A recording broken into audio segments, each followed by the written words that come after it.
Alors, le gouverneur d'Istanbul vient à l'instant d'annoncer un premier bilan de l'explosion de ce matin, faisant état de 7 policiers et 4 civils tués.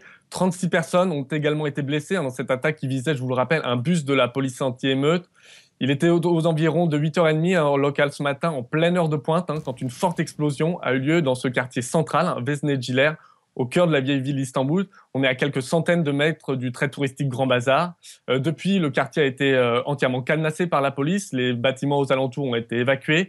Et les examens qui devaient se tenir dans l'université d'Istanbul, toute proche des lieux de l'attaque, ont été annulés. Quentin, sait-on qui sont les auteurs de cette attaque?